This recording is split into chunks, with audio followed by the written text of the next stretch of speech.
This video was made possible by CuriosityStream. If you visit a European country and like to think of yourself as a well-traveled, pretentious intellectual, you'll definitely take some time to admire the buildings around you.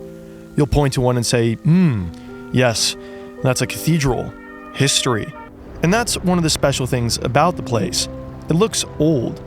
But if you look closer, Europe looks another way as well. Everything is stone. Cathedrals, the most popular attractions, are made with local materials, and robust buildings, rock. They're made of rock. In Venice, cathedrals are white, and that's because of the white-colored Istrian stone. In Paris, the Notre Dame is cream, and that's because of the cream-colored Parisian Lutetia limestone. And if you go up north, churches become brick. Not easily accessible limestone gave rise to an artificial alternative. The north had plenty of clay and little quarries. But stone and brick are not the only materials churches can be built out of. There's also wood.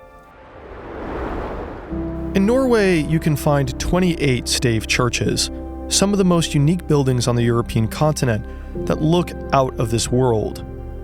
Norway is home to the oldest and last of their kind, wood churches that have lasted centuries. That's no small feat, because wood has a reputation for decaying. And there's a reason these churches look weird, that they're as strong as they are, and that you can only find them in Norway. Fennoscandia is a place of timber, while continental Europe is a place of masonry. And that makes sense. Wood is a great insulator. You need more stone if you want to insulate the same as wood. And up north, insulation matters especially. And that's okay, because luckily there's plenty of wood to go around. Compared to the continental, Northern Europe is pretty damn forested. And that's because agriculture doesn't help trees, and complex landscapes don't help agriculture. And Norway is very complex. It has a massive coastline, with the west fragmented by mountains and cut into complex networks of fjords and rivers. It's a landscape that can help make experienced wood boat makers, but it makes wide-scale deforestation difficult. It also hinders communication, which helped reduce the spread of Christianity that came to Norway later than most. And when Christianity did come, it wouldn't come normally. Between 1100 and 1300, when stone churches were in vogue and built en masse, in Norway, thousands of wooden stave churches would be built instead. If we bring our attention to Sweden, we can begin to understand why. In Kalmar, Sweden's stave churches would turn from timber into stone, but there was a pattern. Materials clustered. Stone churches belonged next to each other and on the coast, and wood churches were remote. High-density areas gave access to more and better labor, easier accessible stone, and also came with easier land to build upon. But in remote locations, craftsmen were masters of wood. No, not stone. And wood was more accessible and cheaper than building with rock. It's why you'll find the Norwegian stave churches of today in some of the farthest remote places, in obscure fjords and high valleys. The limited Norwegian stone architecture that did occurred in places with density.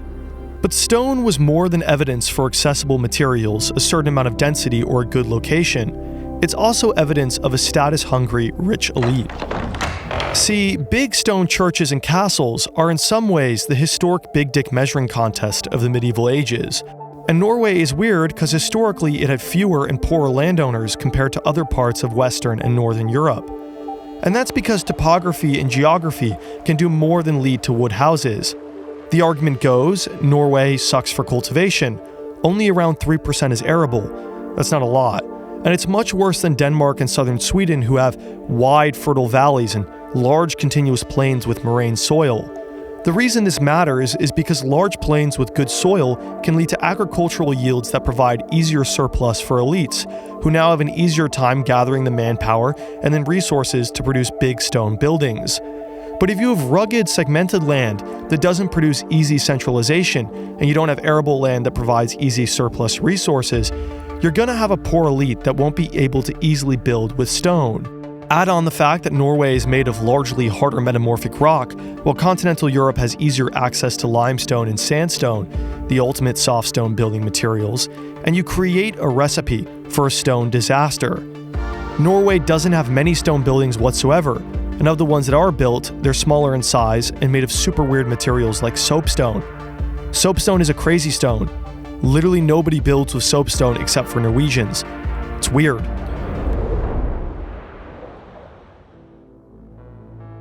Of the ones that stand today, we can generalize them as three, ranging from simple to increasingly complex. What unites them all is the stave, a vertical piece of wood. Church builders would begin by selecting especially tall trees, either Scotch pine or Norwegian spruce, and especially strong and straight wood. And they would trim those trees, removing their tops, bark, and branches, and then leave them for years before cutting them down, giving ample time for the sap of the tree to drain into its roots. This would solve multiple problems. The trunks would have less chance for splitting, and they'd be lighter, which made them easier to move. And now the roots, with higher concentrations of sap, could be placed on top of fire in order to extract very valuable black tar, which would come in handy later. See, the churches were to be built on specific natural landmarks, where they'd be especially at risk of facing elements like wind, rain, and snow. So the church builders had to do whatever they could to make the buildings as robust as possible. And luckily, the builders were far from amateurs. They built the churches on rough local stone to protect the bottom of the church from rot. And they built the churches so they'd be able to withstand vertical loads produced by snow, while also remaining stable enough facing lateral forces that came from hard winds. After the church was finished, builders would then apply the black tar that they collected from the original timber to make the wood hydrophobic. This tar gave the churches their unique black texture, and it still needs to be reapplied today. However, the recipe for the most effective tar has been lost, so it's applied more often today than it would have been in the past. No wood detail was ignored. Where the trunk ended but the roots began could also be saved to make the curved knee braces, the most frequently used brace in the church. What the builders knew then is that the base of a tree had to be especially tight and strong, and so it could be repurposed for additional structural integrity in the building. The staves, although unclear exactly what was done to them, are made of much superior lumber than what we have today, and we don't know how to make the same staves. Even the pins and connectors that held the wood together were made out of common juniper, known for being especially rot-resistant. The wood that held the vertical staves between the larger ones had subtle carved holes that could be used as drains for water. But if we look even closer, we see much more than the fingerprints of experienced wood craftsmen. The walls of the stave churches are not just connected, but they're connected with lap joints, similar to what the Vikings used to connect the hulls of their ships. Flip the trusses at the top of the church upside down, and you get a similar design to that of the foundation of a Viking ship. The Borgund stave church, one of the oldest and largest, has dragons at the top of its roof, a common symbol in Norse paganism. And oddly enough, the dragons are placed higher above the symbols for Christianity. These churches, remote that they were, made it also a bit easier for those that built and used them to cling onto their Norse past. The stave churches aren't just wood, you see, they're a beautiful baby bastard of Christianity and Norse paganism. In some of the stave churches, you can find remnants of a central mast going within the church nave, odd when that's not exactly desirable in a church, and even weirder given the fact that the builders would know how to build otherwise. So some theorize it was an intentional spiritual addition, a connection to the Axis Mundi, the world tree in the Norse religion. Within the churches, you can find intricate wood carvings and ornaments as well as wood heads, not too far from the documented wood poles with faces that early explorers saw Vikings give sacrifices to. Even the pillars of wood themselves within the church aren't too far from a grove of trees, an incredibly important symbol in pagan religion and rituals. But it goes even deeper.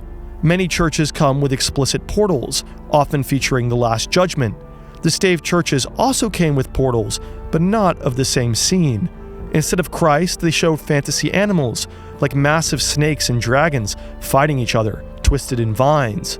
It doesn't seem like it's referencing Christian Judgment Day, but instead Ragnarok, Doomsday for the Norse.